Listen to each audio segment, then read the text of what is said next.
Works for me.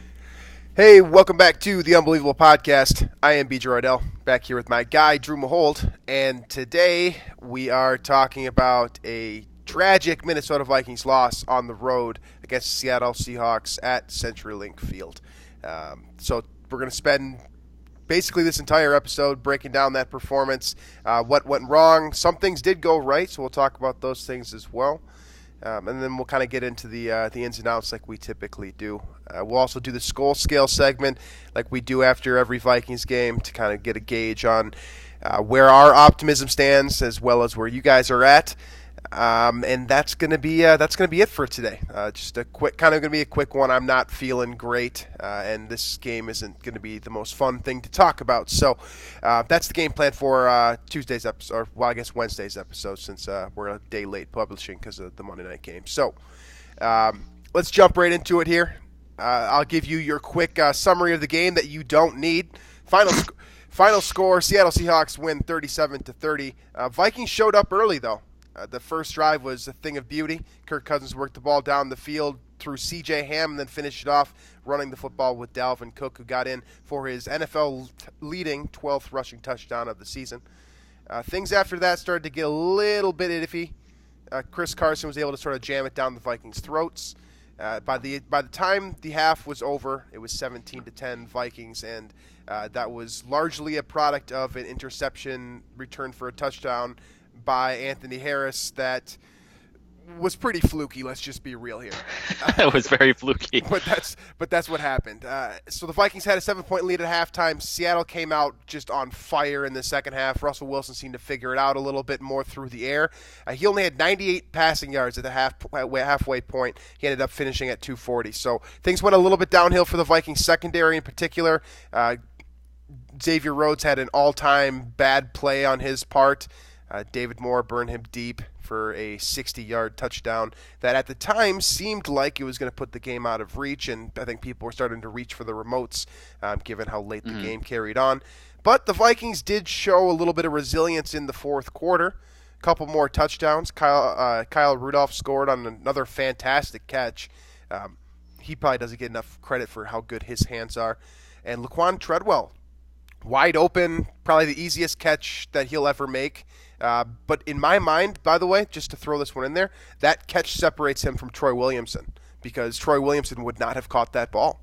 So Laquan Treadwell now ahead of Troy Williamson. And ultimately, what this thing comes down to is Kirk Cousins, which unfortunately a lot of you are probably going to blame him for this because he did have the ball with a chance to win the game with 3 minutes and 30 seconds left. Vikings got one first down and then missed a flurry of throws in a row. Irv Smith Jr. not being able to come up with the catch on what really was the final opportunity for the Vikings. I know that C.J. Ham fumbled to end the game, but the Vikings were realistically going to have to go about 75 to 80 yards in about 20 seconds. So that is the game that we're looking at here. It was not a vintage Russell Wilson performance, but he did more than enough to get his team the victory. They ultimately did score 37 points, and they didn't get a whole lot of help from their defense either because Kirk Cousins was also pretty good for the most part. The one interception that he threw, you could probably say was at least 60 or 70% on Diggs because that ball should have been caught by him. And other than that, I mean, the completion percentage not great at 22 for 38. The QBR, if you're a fan of the ESPN statistics, 37.3, also not awesome. But as a whole, I mean, we'll start with Kirk Cousins here because I think he's kind of the easier player to start with, given the Monday Night Football history, the flurry of narratives that we're all tired of hearing about. And he came out and he played a pretty good football game, right? I mean, it was fine. Like I had discussions with my friends about this after the game, and it was fine. Like he didn't really help the team a ton. I don't think he hurt the team a ton either. He was just kind of, they didn't really open up much of the playbook until they were down 17, right? A lot of the throws were underneath. I think it took them well into the second quarter to throw beyond 5 yards past the line of scrimmage. So it's one of those where the game plan was pretty conservative, or at least it seemed that way early on. He made underneath throws. He made, like the C.J. Ham play, for example, went for 35 yards on a, little dump off. And that was like negative 3 yards in the air. Right, exactly. So, and then of course, I don't know how much credit he gets for the Treadwell touchdown where he was more open than anybody really has ever been in the NFL, not far downfield. But so he wasn't bad. He didn't give away any. He didn't turn it over. Besides the interception that wasn't really his fault with the PI. Plus it was right off Diggs' hands. So he didn't help. He didn't hurt the team. He was just kind of a very typical. I don't want to call him average because that has a negative connotation. But yeah. I think it was an average performance from your quarterback, which, when your team puts up, or when your team allows 37 points in average performance, just isn't going to get it done. So you're asking a lot of your quarterback to win a game when you give up that many points. Okay, so let's switch the question then. I know that nobody likes comparing quarterbacks because they're not playing against each other on the field, but Russell Wilson played his game. It was not, like I said before, it was not his best performance of the year. It was not an MVP caliber performance, the likes of which that we've seen from him throughout this season. It was a good enough performance. I think you could say the same thing about Wilson. So my question here is, did Kirk Cousins play better for the Vikings at quarterback, or did Russell Wilson play better for the Seahawks at quarterback? It's a tough one. I want to... That interception is so funny that Russ threw because, if he's 6'4", the whole time people have been saying, oh, he's defying what the scouts said about his height and all this stuff. But if he's 6'4", that pass was batted down. But he's so short, he ended up batting it in the air. What was he thinking there? I don't know. He kind of deserved that one. I know it was fluky, but he earned it. Obviously, you can't blame him for the ball getting batted down at the line of scrimmage by Watts. Right. But you also. He can just let it fall to the ground if he wants to, but he instead wanted to bat it in the air and play volleyball. I don't know. That was interesting. So on that interception, I don't want to blame him, but I kind of do. Whereas Kirk directly turned that, or the Kirk interception was not directly his fault by any means. I don't know. I mean, they're both fine. I didn't see anything special from either one, to be honest. So I think it was other factors besides quarterback play that defined this game. Yeah, I think that's safe to say. Mike Zimmer, for what it's worth, I know his defense is getting a lot of heat today. He's getting a lot of heat. Xavier Rhodes is the scapegoat, and not really a scapegoat because he deserves a lot of the shame that he's getting today. Or maybe he doesn't deserve it. You know what I'm saying. He earned the negative media that's coming his direction for at least this week, if not longer, given the way that he's played this entire season. But for the most part, Russell Wilson's game, the way he likes to play football when he's at his best, was shut down by what Mike Zimmer's approach was. I think a lot of it was just that the Vikings were run the ball on us. We don't want Russ to beat us. So, and then they also contained him too. He wasn't able to run the ball either. That's true. I was a little bit surprised how disciplined they were, and we know Everson likes to get way upfield, and he did a few times. But most of the time when Russ would try to escape or whatever, there was somebody there to at least contain him or force a throwaway or force something. But I think, Russ didn't get to the flashy numbers weren't there, I suppose, because it seemed like the Vikings were just inviting Seattle to run the ball the entire game, and Seattle's fine by us, and then they just destroyed the interior defensive line of the Vikings. Right. It was definitely a frustrating night watching from a fan perspective, looking at this defense and thinking what is Mike Zimmer doing right now, right? I saw a lot of reading through Twitter throughout the game, I saw a lot of people just being Zimmer's lost it, or what is this defense that he's doing? They're just jamming it down our throats. Basically what they were doing, from what I could see, is they were going to run zone coverage over the top with some safety help because of how the cornerbacks have played this year. That makes sense. So you're not going to allow Russell Wilson to beat you with his over the top. So they're guarding against the big play. But what zone coverage also does, and this is a little bit more of a unique take as opposed to what you're going to be hearing from everyone else, is that zone coverage is also going to keep Russell Wilson in the pocket too, because he doesn't have the option to flee to the outside where he's gotten very comfortable throughout his career, particularly rolling to his right, because you're going to have a guy in zone out in the flat there, whether that's a linebacker or a defensive end. We see it in different ways within Mike Zimmer's defense, but they were basically forced to out of two reasons. One, out of necessity, because man coverage simply is not working this year with Xavier Rhodes and Trey Waynes. It's the unfortunate truth. We have to start to live with that. The second reason is because that zone coverage is going to keep him within the pocket, and then hopefully, and I know that you guys seen this take thrown around, so this one's not like I'm kind of regurgitating this one, but it's important to say. The Vikings are getting zero pressure from their interior defensive line, so when those edge rushers are coming up or coming towards the quarterback and they're collapsing that pocket, there's area to step up. And I can't remember who said this, but in the past we've seen guys like Tom Johnson, Linval Joseph when he was at his best. That area to step up simply wasn't there because they were either able Sheldon to... Richardson last year. Sheldon Richardson last year as well, yeah. For as good as Shamar Stephen can be at times against the run, he was foul yesterday. But in general, that's kind of his strength as a clogger. He is not good at all as a pass rusher. That's not helping.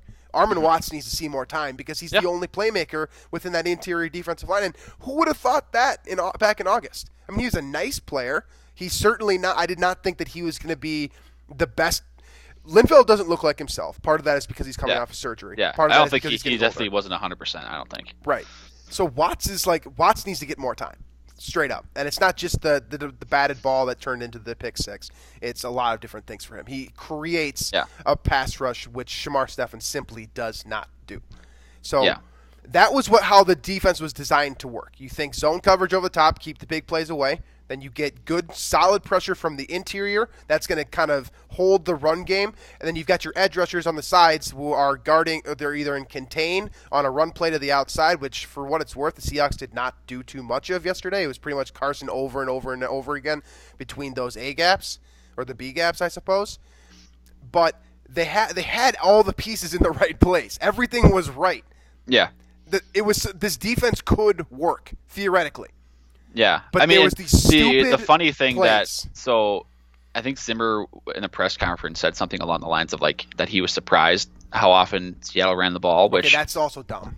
Because if you're going to invite the Seahawks to run the ball, I mean they run the ball a ton already. Like I remember to run the ball. Like last year it was absurd. You know, that's all they did. And they're better at passing too, but they prefer to run it for some reason.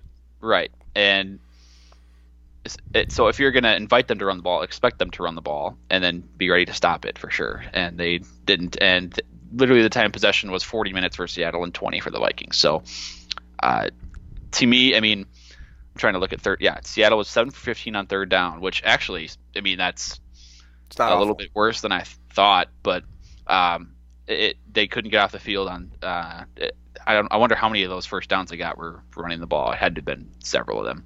So. And it was just set up too. They're all 3rd and short too because they'd get 4 to 5 on all those run plays, and you got 3rd 1, 3rd and 2 facing you, and it's pretty easy to get those when you're getting a 4-yard push in the interior of your line every time. Yeah, Chris Carson, for what it's worth, just to kind of smooth that one over a little bit, he does lead the NFL in first down rushing attempts, followed by Dalvin Cook, but. My point being there is that he does this to a lot of people. He's a grinder. When he's not fumbling, he's pretty effective. Exactly. Yeah. If he's not fumbling the football, which he does do a lot, he's got 6 of them this year. Then he can be very dangerous, especially when you're working with a lead. I think you called that. You missed on your turnover call this week. I did miss on my turnover this week. I can't believe that. I think it's because Rashad Penny got involved and they started trading carries, so he wasn't consistently grinding it. That must be why. There was a material. That's the only reason. Yeah. There's a material change. That's why my prediction was wrong.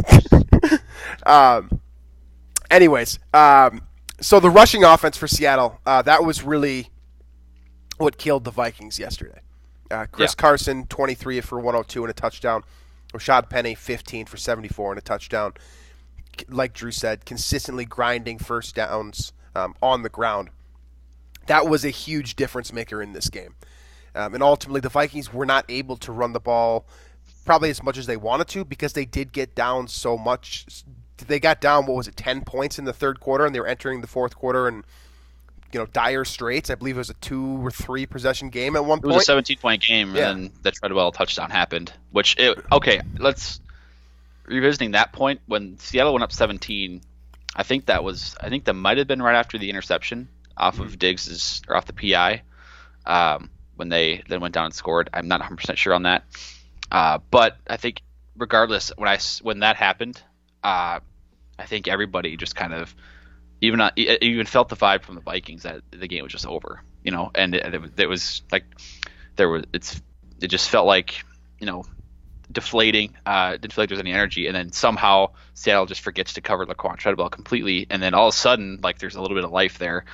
It's like I feel like if there wasn't that busted coverage there, I think this game would have been very ugly. Absolutely. It's funny that you say that too, because Treadwell was like really excited about that touchdown. He came flying in with his arms wide open. Like, that's the biggest play of his NFL career. It is, seriously, because that tied his single game yards high. It also tied his season high for touchdowns in a season with one. That's a big one. That's a big play for Laquan Treadwell. It was, yeah. And it's a hard touchdown. It was funny because there was no one there was no Viking celebration on that play. It was just like he was really excited. It was kind of like when Cordero Patterson returned that kick. It was against Seattle, right? It was against Seattle. And they were down like 35. I remember I threw a fit about this. Yeah. They were down 35-0. Patterson took a kickoff back in like the second half and just was, I think, for the last 30 yards of the touchdown run on the field, was high stepping, and it's like, buddy, you're down by 35. Don't do that. Yeah. It was a similar situation, but ultimately it really did get the Vikings like a true chance to get back in the game. That was just a ridiculous. I don't even know what happened there. It was like Seattle only had 10 guys on the field. That's what it was. And maybe that's the case. Maybe that's the case. That would make sense. Or maybe they just really disrespected Treadwell that much, and I mean, I don't know if you blame him for that, but and then I think it's also worth noting. So when I think the following Seattle possession after that touchdown, the Vikings got another stop, and it was 4th and 4 when Seattle used that fake punt to hit that first down, and that to me, I was another dagger after the 17-point lead. I was like, okay, then now it's over. When Pistol Pete pulls that out of his pocket, and then the Vikings do get a stop, which I was very surprised by. I think that was actually when Rhodes forced that fumble, which was, by the way, insanity that it was called an incomplete pass on the field. But Zimmer did go 2 for 2 on challenges. I think that was the first time in his career that he's done that, by the way. When the Vikings were able to get that turnover, I thought, okay, maybe. And I think I tweeted something along the lines of, like, pretty rude for the Vikings to stay in the game like this and, keep my hopes up. And then they went down to score with the Rudolph catch. Then, of course, the Dan Bailey miss. And then that just there's so much, like, you get the hope early on, and then you get the crushing play with the Dalvin fumble plus the injury plus the Diggs injury. Oh, my God. That the world was falling down. We need to spend some time on that play. The sky was falling down for about 5 minutes there before we heard Diggs was going to return. But yeah, all of that was the memes, the tweets, everything on Twitter was for a non-Vikings fan very entertaining, I'm sure, because that was the perfect storm of just miserableness in one play. It was okay. So my buddy texted me immediately after that play and just said, our entire season just ended on one play, and that's it. It looked like a worst case scenario, because it was a non-contact injury for Diggs. We didn't see what happened to Diggs. He just fell. Mm-hmm. So your instant reaction there, or at least mine, when I see non-contact, ACL or Achilles, one of those two things. So both of those season-ending injuries, probably not back to like week 4 of next year. So that's what I'm thinking with Diggs. Then I see Dalvin Cook, and anytime Dalvin Cook spends more than like 5 seconds on the turf, I'm worried. Because yes, he's been healthy this entire season, knock on wood, but he's still injury prone. He's he did have the banged up shoulder from the Denver game too. Like that was, and he landed on that shoulder, and then he was holding it on the ground, and I thought separated shoulder there. That was my guess. Okay, I thought it was collarbone or something like that. So you're looking at those injuries right there, and that is your 1A and your 1B in this offense. It's your 1A and probably your 1C if Adam Thielen is there. Short of Kirk Cousins also getting hurt, that like literally nothing worse can happen there. And on top of it, Dalvin Cook turned the ball over in the most critical Vikings game of the season at the worst possible time, when they still had they were very much in the game when that happened. And all of a sudden, that was destructive. I could not believe that play. and it was fluky too. Excuse me. It was one of those plays where, like I said, non-contact type of thing with Diggs, and then Dalvin Cook has ran that same play hundreds of times this year, probably. Well, not hundreds, but a lot of times this year, and that was ridiculous. So ultimately, it seems like Dalvin Cook says he's going to play again next Sunday. Stephon Diggs, like you said, returned to the game, and the Vikings were able to mount a bit of a comeback before coming up a little bit short. Before we talk about that drive, though, Dalvin Cook finishes 9 of 29. He does get the touchdown for your fantasy team. So for those of you who needed a Week 13 win, Week 13, right? He did come up with probably enough fantasy points to do so. It wasn't a breakout game, but he played pretty solid. The average certainly wasn't there. The Vikings, as a team, were not able to run the ball with too much efficiency. Alexander Mattison came in and gave it a go, and Stephon Diggs had that weird little end around that went for 27 on the opening drive. But for the most part, rushing was not the way for the Vikings this week. So let's get to that final. I'm going to call it the final drive. The drive where the Vikings are down by 4 points. Kirk Cousins has the ball with 3 minutes and 30 seconds left. Okay. The first play, I believe, was a 19-yard reception. I want to say it was Diggs. I can't remember off the top of my head. The next 3 plays, C.J. Ham. That was a Kyle Rudolph reception. Excuse me, yeah. That's right. He beat Wagner over the middle, I think. Okay, so it starts off great. You've got a great catch by Rudolph to start off the drive. The next 3 pass attempts were to C.J. Ham, Laquan Treadwell, and Irv Smith. Those are your 3 targets. Yeah, so you got, okay, I'm looking at the play sheet here. You got incomplete left to Diggs, and that might have been a throwaway now that I remember. But you got incomplete left to Diggs, and you got a completed, I think it was a check down to Madison for 7 yards. Madison, not Ham, Madison, yeah. That, I think it was just a check down. Mm-hmm. And then you got the over the middle to Treadwell, which I believe was deflected. Mm-hmm. But still, you're looking for Treadwell all over the middle.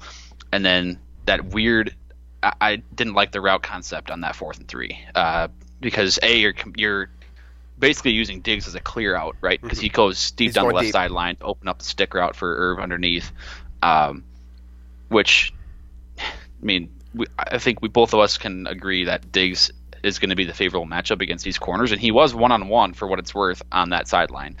So I don't know. I would almost trust like a quick back shoulder throw to the stick, something like, I don't know.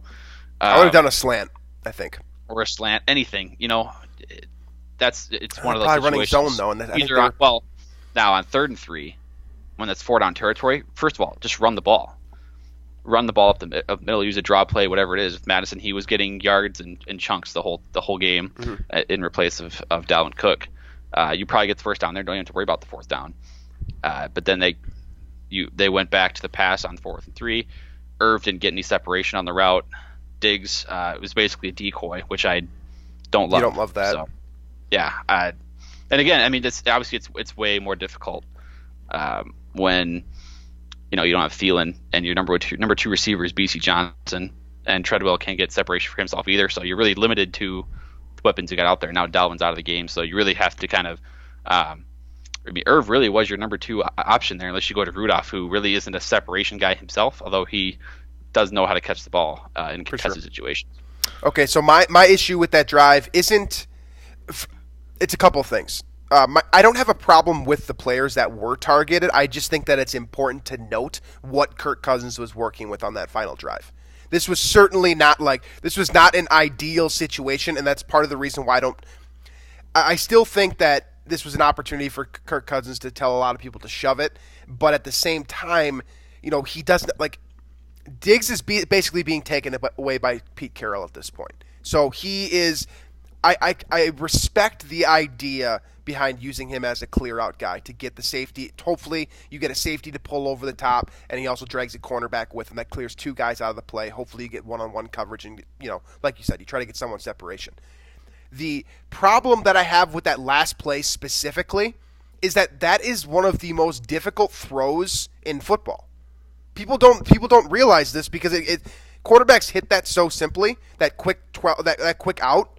I believe it was 6 yards on that play. The 12-yard out is obviously a little bit more difficult than 6, but the 6-yard out is one of the hardest throws to make in football. simply because you're throwing from, if you're a right-handed thrower, which Kirk Cousins is, and he's throwing to the left side of the field, he's throwing awkwardly across his body to a position where if the cornerback is in good position, as the linebacker, was it KJ Wright or Bobby Wagner there? Yeah.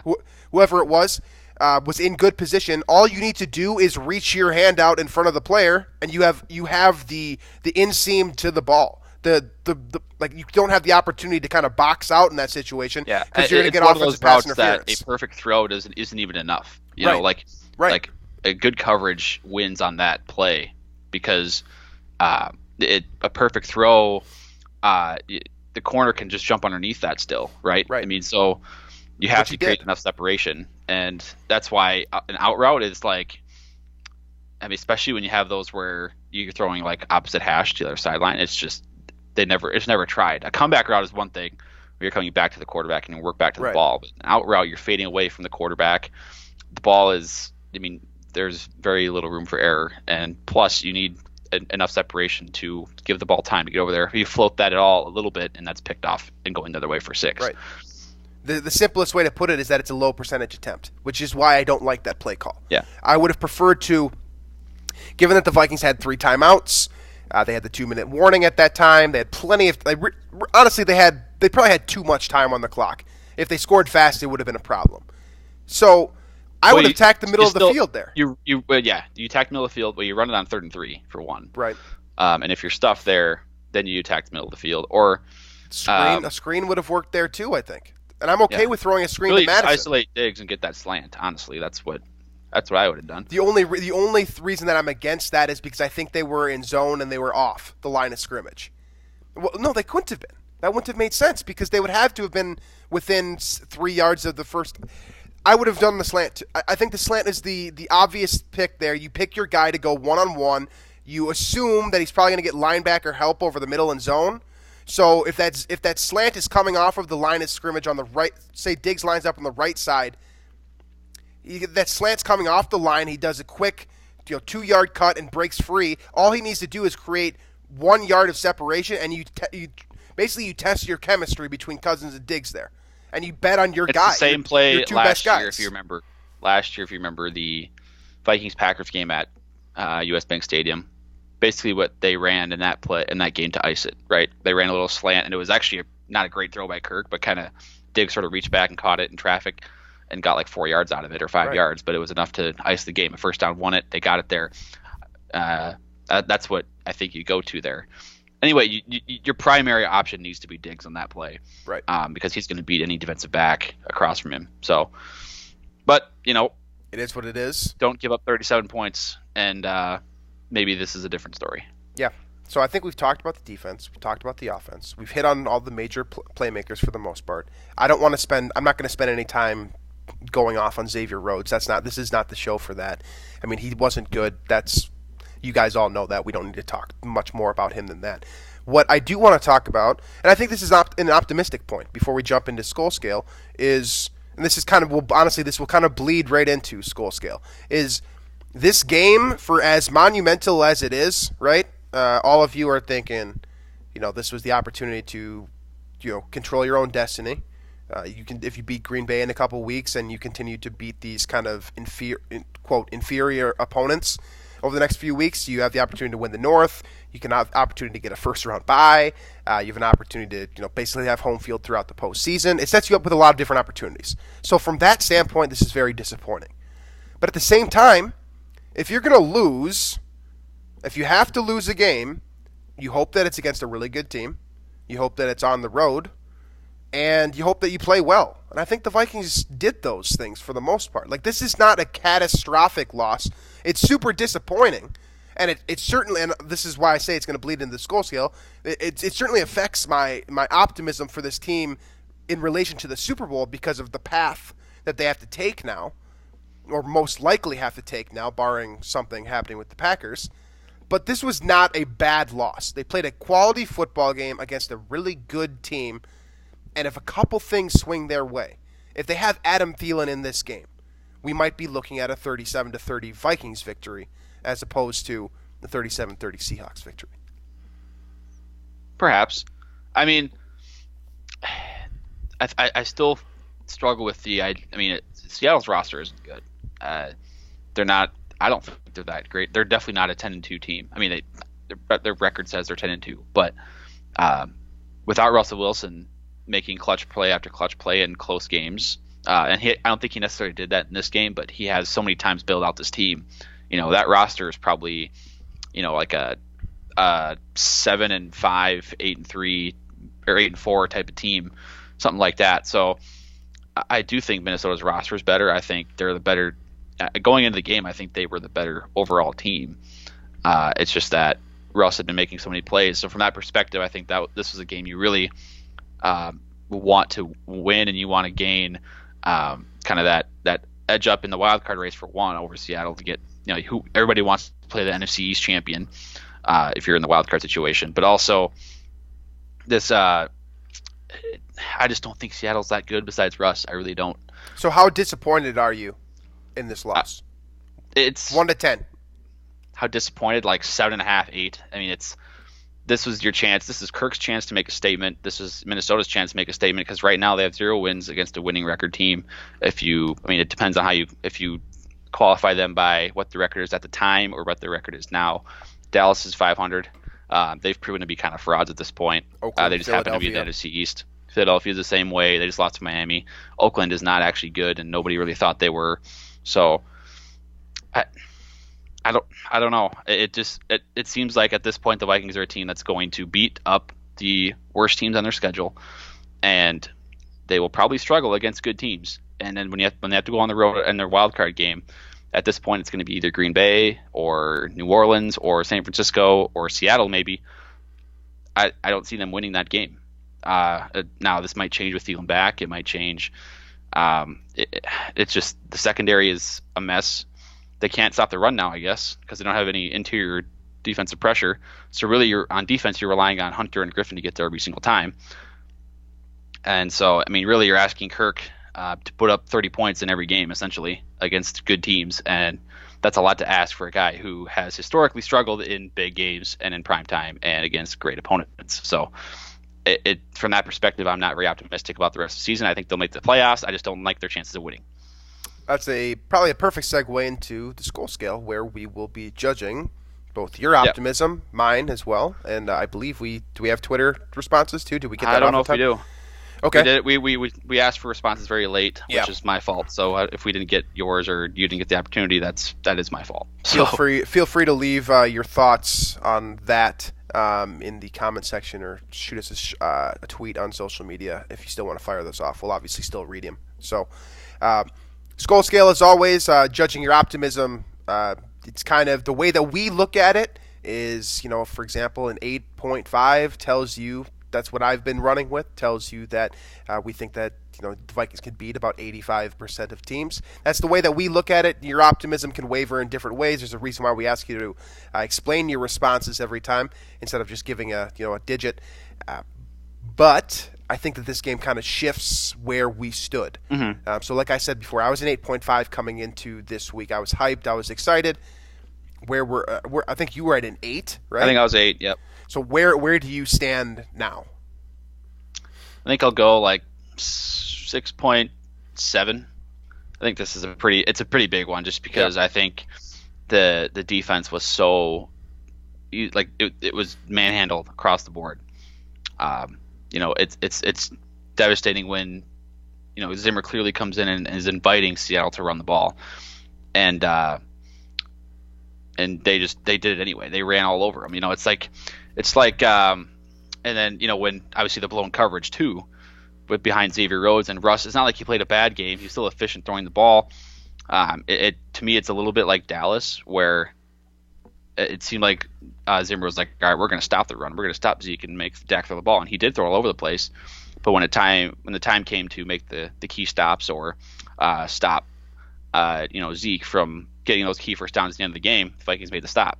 They couldn't do that with Russ in the passing game, though, in this game, where there was blown coverages all over the place. Rhodes looked a step behind, miscommunications, whatever you want. So this defense is even gifted a pick six from Russ, and they still allowed 30 points outside of that, or 37 points, I guess. So I I just don't like their chances of going on the road against the playoff team and winning, because I think this defense is just decimated and far, far behind where they were in 2017. Yeah. So there's a lot of reason to drop your Skol Scale this week. I'm down to 7. I still have hope, and I'll explain. I'll do that. I'll give you. You know what? I'll take that back. I'll give you the bad news first. So the bad news goes off of what you just said. Playing on the road in the postseason, I think that the Super Bowl dream for this season, it's not necessarily dead, but it's on life support. Yeah.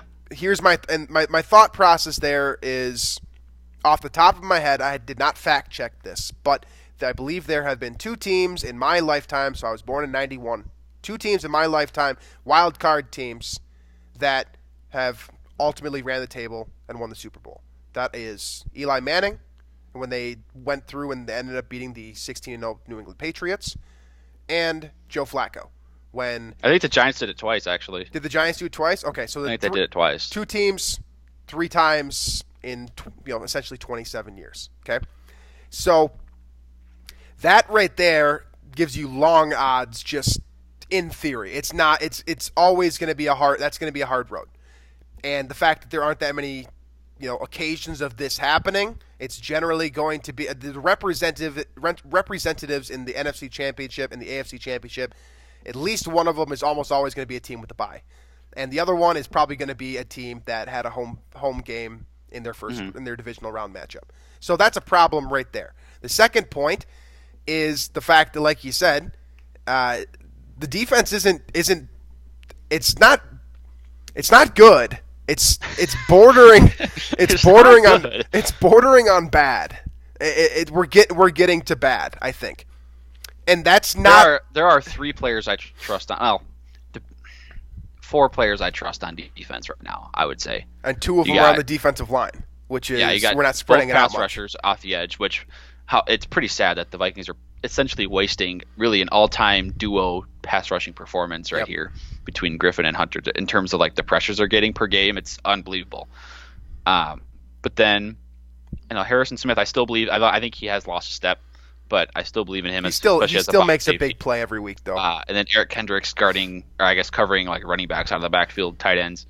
I still trust him in those situations. But other than that, I don't. I think everybody's regressed straight up on defense. So that's where the defense stands. Fortunately, the offense has turned it up a little bit. The problem that I see here relative to the postseason specifically, and I think ultimately that's all we really care about, is what can the Vikings do in the postseason. So our optimism level has to be reflected by that thought, right? Those wild card teams that did ultimately go on to win the Super Bowl, those took a lot, okay? It took a historic run from Joe Flacco. It took Eli Manning playing the best football of his entire career, not once but twice. And on top of that, it took a couple of fluke plays to get him there, too. The David Tyree catch. There's the Jacoby Jones burner down the right side that should never have happened. Oh, over Denver. I mean, you need to not only would the Vikings need some breaks, but they need to play extremely well, and those are just 2 things that the Vikings historically are not great at doing during the postseason. Consistency, playing well, and getting breaks when they need them. Those things just don't happen to Vikings fans. So, just that's kind of my standpoint there. I think the optimistic part here is that I think it's very possible, and I would almost say it's likely, that the Vikings finish the season 12-4, because they're going to have they got 3 out of 4 games at home. The other one is essentially another home game playing against the Chargers on the road in that stadium. That's almost a home game too. So they really have. They're going to have 4 games against, with a home crowd. And, you get the Chargers, who can't win anything. They're trying to actively lose games, it seems, every week. You got the Lions with David Blau, and you have the Bears, Mitch Trubisky, and then you have the Packers at home. And I like the Vikings to beat the Packers at home, too. So, I mean, you have 4 very winnable games, and I think they're going to end up at 12-4. But they're also going to be in the wild card, because I think the Green Bay schedule is even softer. So they're going to win out or finish 12-4 themselves. But then I think they'll have the division record tiebreaker. So they'll end up a wild card. Nice. They'll end up at 12-4. It's weird though, because you win, Like for example, the Packers game week 2 is killing the Vikings right now, Yeah. killing them. Yeah. Kirk's worst game as a professional is killing the Vikings because that's losing them the tiebreaker in the division.